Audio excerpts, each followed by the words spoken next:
Hello, I'm Bill McIntosh with Peregrine Communications in London. In this edition of the Peregrine podcast, I'm pleased to be joined by Francesco Filia and Daniele Guerini, authors of the important new book, The Future of Finance, The Rising Tide of Fintech Lending and the Platform Economy. It tells a story of the emerging asset class of fintech lending, which developed after the 2008 financial crisis, when banks cut back on their traditional lending activities. The book charts the intersection of fintech lending with the rise of decentralized finance, or DeFi, and the increasing impact being generated to the benefit of the real economy for both underserved businesses and consumers. Francesco is the founder and CEO of Fasanara Capital, a $4.5 billion asset manager, which has pioneered the new asset class of fintech lending. Daniele is the global head of Origination with Fasanara and a veteran venture capital investor. Welcome, Francesco and Daniele. Thank you for joining me. First off, and I'll ask you, Francesco, what made you decide to write the book? Hello, Bill. Thank you for the opportunity. Great to be here. We have been looking at the asset class of fintech lending for the last 10 years, ever since it was born in the market. It's a very important new trend in the real economy, which allows small and medium enterprises, but also individuals, which are typically financially excluded, which are not really in the interest of the commercial banks, to find funding and get financing for their working capital and for their corporate purposes. I think it's a very important trend, which is really tackling the real economy where it most matters. The real economy depends on SMEs across a number of European jurisdictions. Most of the employment, between 60 and 80% sometimes, so for some of the European countries, depend critically on SMEs. And also most of the GDP formation, more than half, depends on SMEs, not on large corporates. So it's very striking that such an important element of the fabric of society and the real economy gets disattended and growingly more and more over the years by commercial banks. Luckily enough, this funding gap is filled by the rise of fintech lending platforms globally, but particularly in Europe, where there is a dramatic funding gap need. And we thought the trend is so big and so important, so relevant, that it was worthwhile writing a book about. And so the book goes through the rising tide of fintech platforms and the platform economy, as we call it, and describes from a very high level, provides an overview of this rising tide and what it means for the real economy. And effectively, it provides an overview of how new technologies applied to finance and lending can provide a critical funding source to such an important element of real economy, the SME sector. Thanks very much, Francesco. Daniele, do you want to add to that? Sure. For me, I joined Fasanara in 2019, and 2019 was a time when fintech was really starting to develop. Like from the original products that were standard SME loans and consumer loans, we started seeing a lot more innovation, and the pace of innovation has increased since then. So for me, what was very fascinating being at the front line and talking to these companies on a daily basis was to see how much creativity and how much product definition and product design changed over time, launching products catering to very peculiar segments of the market rather than the generalistic offers typical of traditional financial services. This caught my attention on how all of this innovation will shape the future of the financial services industry, and I thought it was something very interesting to talk about in a book. Indeed. It was very interesting. The way you tell the story makes it even more so. Francesco, turning back to you, what kind of reception has the book had in terms of from your clients and from prospects and other people in the asset management industry? It's been great. We have a number of investors, like Fasanara Capital, like the place where we work, myself and Daniele, is an asset manager, technology enabled. And we have a number of institutional accounts which are invested with us across the globe. And the book has provided with a very nice conceptual framework exercise so that we could present the asset class in further details to them and go into the details of what is happening globally on such things as embedded finance or fintech lending and all the likes. So it's been first and foremost an argument of a conversation with our own LPs and investors. And then beyond that, also with prospects, has been like a good opportunity to describe the asset class in more details. But I would say also by industry participants, where I've had a lot of reach outs, like congratulating themselves for the book, and its contents. And so I would say we were very gladly surprised. Of course, it's not a book that reaches the masses or is targeting like a widespread global distribution, but it is a niche, specialized type of endeavor within finance and technology applied to finance. But definitely, like so far, has been a great reception, and we're very glad that we wrote it. No, that's excellent. Well, I think the book itself is very, very accessible to people from a wide range of backgrounds. And in particular, I love the practical way that you weave the example of Owen's shoes into the narrative to illustrate how a traditional retail business like selling shoes can harness technology and innovation to remain in business and compete with the likes of Amazon, for example. How did that come about, and what is the broader takeaway here, Daniele? We have to recognize that a lot of what we see and we do today, all the interactions we have with financial services, we take them for granted. So when we use a credit card, we take it for granted, and we forget that at some point in the past, using this credit card was a cutting-edge technology, because at the time, there was something much more cumbersome. There was a point in time in the past where people were writing checks to buy stuff at a store. And all of that seems too weird now, but in the past, it was normal. Taking a normal shop with normal people and showing how their interaction with financial services evolved over time and how it will evolve in the future is a way to show that things that we take for granted are things that in the past were extremely innovative, and things that today we see as extremely innovative are things that in the future will be normal. So it's a way to normalize what will happen in the future. Thanks, Daniele. Well, the book argues that digital technology is a way for any business, including SMEs, to sweat their assets and achieve more with less time, less effort, less capital, and less friction. To you, Francesco, please explain the role fintech lending is playing and how this is driving change in the real economy. It's an access product. In my eyes, a lot of SMEs don't have a viable solution when it comes to fund their business and their working capital. The ability to find a way to do that is an enabler to their growth. Ultimately, is what drives their growth, and therefore also the employment of more people in a very long and wide, far-reaching, virtuous cycle. Fintech is an enabler. At a time in which there is this big funding gap, at a time in which these commercial banks disattend the SME sector, the middle market, at the time in which these commercial banks, they find it more profitable to focus on big clients, it's you find a way to bypass that. And so it's a model of disintermediation of the commercial banks, but it's also a model of intermediation of credit across SMEs, which is very relevant because there is no alternative to that within the usual mainstream players. So it softens the blow from the credit crunch, which results from the withdrawal of commercial banks from the SME sector.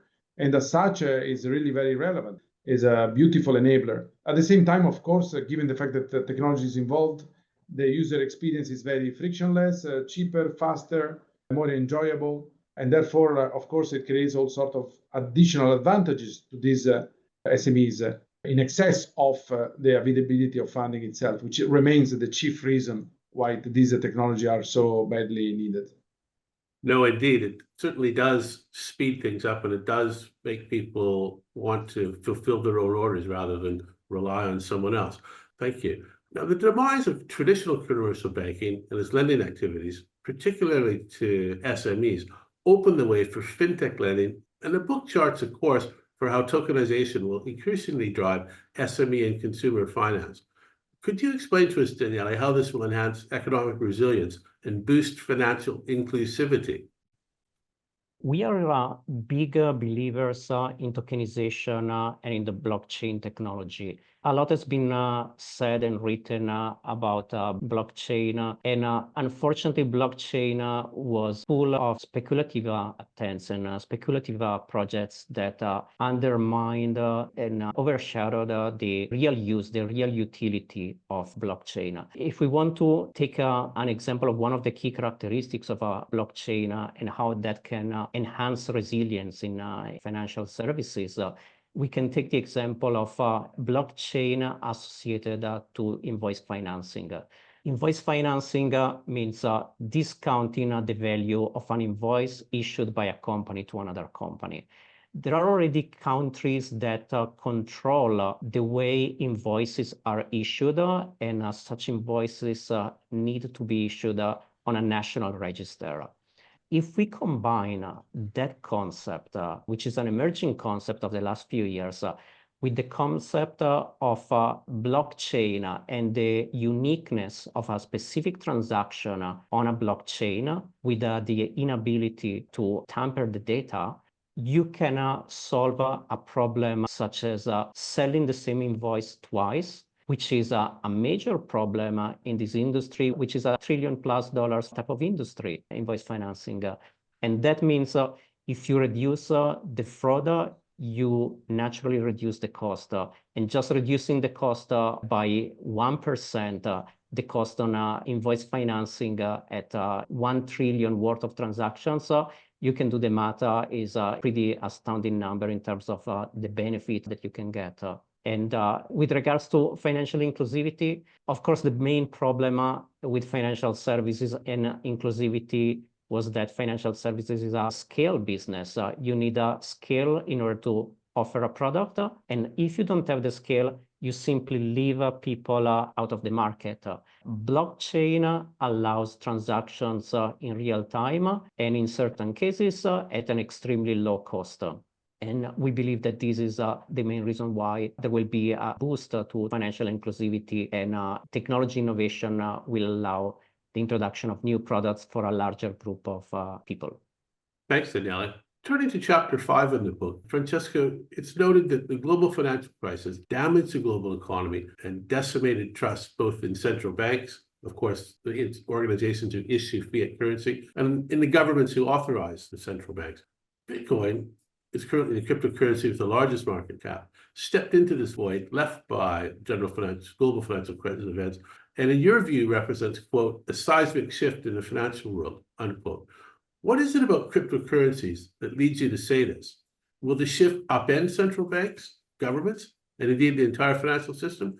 Please discuss that with us. Yes, Bill, I think upend is going to be the case, not happening in a negative sense, but in a positive one. I mean, I see the whole blockchain ecosystem and Bitcoin and other major cryptocurrencies as complementary to the current financial ecosystem and able to revolutionize, but expand on what is currently available. I believe that in a way, what we look at when we speak about fintech platforms and the platform economy and embedded finance is digital finance 2.0. And when we speak about cryptocurrencies, we speak about digital finance 3.0. So it's a further evolution down the same value chain, which instead of looking at just current traditional financial rails having to do with the hard currencies, dollars, euros, British pounds, Japanese yens, etc., also invents completely new financial rails, which have got to do also with the cryptocurrencies. So it's just that on the journey of evolution and the journey of technological advancement that you progress one step further. I find it inevitable to think that one day that we will coexist between hard currencies and cryptocurrencies. Not that the cryptocurrencies will completely substitute the hard currencies, but there will be a coexistence of both. There will be also the currencies launched by the government themselves, the central bank digital currencies. There will be more cases of corporate initiatives in digital currencies. The combination of all of them will create this multi-universe, multi-currency, multi-chain ecosystem, where the real economy can find better ways to settle transactions faster, cheaper, and more to the advantage of users. I think that eventually all of this is going to create a more, like Daniele said, financial inclusion. All of this happens to the benefit of people in the real economy and companies in the real economy. We cannot do without noticing that all too often we look at financial markets and much of it looks like self-referential, where financial markets are speculative, overly speculative, and they are overly involved with the utilization of derivatives, for example. There is a financialization of the real economy to a point where it ceases to cater to its main element, which is allocation of capital to the worthy projects in the real economy.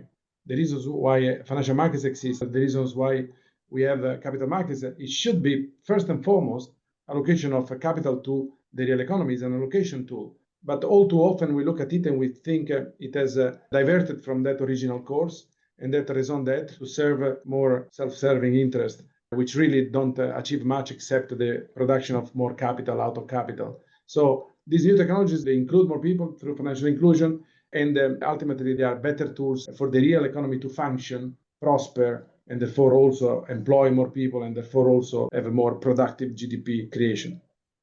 Thanks, Francesco. I think that's something we could all aspire to have happen in the broader economic system. Turning to you, Daniele, The Future of Finance is a hugely informative and compelling read, a must-read, I'd argue, for people in asset management or anyone hoping to develop a career in the industry. What lessons did you learn from doing the book, and how have you applied these to operations at Fasanara? There is one thing that I learned writing the book and dealing with all of these companies in the market. We are dealing with early stage startups. And one of the famous sentences to describe how startups work is move faster and break things. I think this was said by Mark Zuckerberg when he founded Facebook at the time. The reality is that there are sectors and new technologies, and I can think of fintech and biotech where this does not apply. You can move faster and break things if you're developing a dating app. Nobody gets hurt. But if you move fast and break things in biotech, that's a problem. People die. If you do the same thing in fintech, people risk losing their money, and big amount of money get lost. These are sectors where the traditional rule of startups does not work.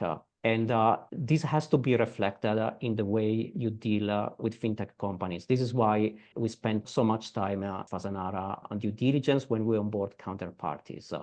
You need to keep an open mind. You need to be able to be flexible, agile, and understand that the pace of product development, which is on a completely different scale as what it was in the past for financial services, but at the same thing, you need to understand that these businesses need to move at a pace that is not as fast as you would normally expect from startups. No, thank you for that. Now, the concluding chapter looks at opportunities and challenges for the future, notably AI or artificial intelligence. What are some of the key things, Daniele, that you think will characterize how AI changes fintech lending and financial services more broadly? When I think about AI, I think about the Gartner hype cycle, which shows what is the behavior of people when a new technology is introduced. And to me, when we talk about AI, it feels like we are at the peak of inflated expectations. So we are at a point in time where we believe that AI will be able to do everything. I think there is a huge potential in AI, but moving from the potential to real world applications will take time, and it's going to be a process that will last for the next 20, 30 years. I am not expecting AI to completely change the way fintech is done, but I believe it's going to be a huge source of improvement in certain specific areas in the next few years. Customer service and automation in the interaction with the client is definitely going to be one of it. Think about how a large language model listening to all the calls at a customer service call center of a large financial services organization, and from there figure out how to answer automatically to all the queries from clients. So this is something that can have a dramatic impact on reducing certain servicing costs. And at the same time, I think the role of artificial intelligence in risk underwriting will keep growing. It's already present and it's already representing a significant part of how companies do risk underwriting, but it will continue to evolve thanks to the accumulation of data. No, indeed. I think especially in customer service and customer satisfaction, AI can play a huge role and is already starting to do so. With respect to some of the problems affecting the traditional asset management industry and hedge funds, is there a possible revolution brewing, perhaps with AI or with decentralized finance? Could some of the giants in the industry be overthrown? What might a revolution to asset management look like to you, Francesco? It's a very good question, Bill. I think it might. Like typically, the revolutions happen not so much because there is advancement in technology, but more because the incumbents underestimate the impact of these new technologies. And this is exactly what I think is happening, that there has been a long period of underinvestment in new tools, new technologies on the side of the large incumbents and the mainstream well-established asset managers, which may result into some opportunities opening up for more vibrant, more innovative players, which do decide to embark on this journey of technological development, applied to finance, applied to asset management. So I think that may shape up. Like if you think about the asset management industry today, it is still characterized by the same verticals as 40, 50 years ago. The discrimination between equity and fixed income, between long-short equity, relative value fixed income. And these are categories which were there long, long ago. They have been predicated on the balanced portfolio theory of the split between equity and fixed income, 60-40 or whereabouts. And they've proven in recent times that correlations can be really positive between the two asset classes, creating very little diversification benefits at a portfolio level. And so this is just one testament to the fact that the industry has got to evolve perhaps into new categories. And we think that, for example, the job that myself and Daniele do at Fasanara is involved at trying to find those new tools, those new asset classes, which are uncorrelated, which are addition and complementary to modern financial portfolios. Definitely, the asset management industry can go through a transformation. I personally think we are past the critical threshold after which we see stuff happens. And we see the transition into new things, and all the tools are in front of us, and it's just how you use them, how you package them together, and who you invite into the party. For example, what we do at Fasanara is invited to the party the large institutional accounts, which are the big elephant in the room. If you count them all together, they represent more than $100 trillion worth of assets under management. That's the real elephant in the room, the real big investor, which through new technologies today can access directly the real economy through the emergence of these new agents like the fintech platforms. No, indeed, Francesco. I think one of the things that I got from reading the book, and indeed from talking with you and working with Fasanara, is just how groundbreaking the fintech lending business is, and just how it can drive change in so many levels of life in the real economy, whether with businesses or indeed with consumers. I want to thank you both for coming on the Peregrine podcast today. And I've got one more question I'd like to ask, if I may. And that is, what is the top thing from your perspective to keep an eye on in the fintech lending and private credit space looking into 2025? Francesco, please. Well, there are many things happening and which are worth looking at with a lot of interest into. I would say that within fintech lending, you have so many facets and evolutions. And it's sometimes difficult to keep track with all the evolution happening in the market.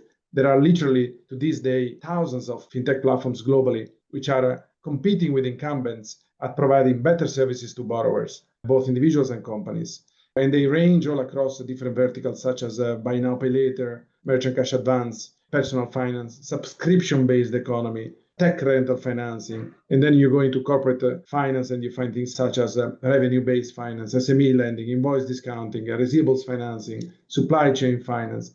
Really, there is an whole army of thousands of platforms emerging and providing good services to their local jurisdictions, particularly.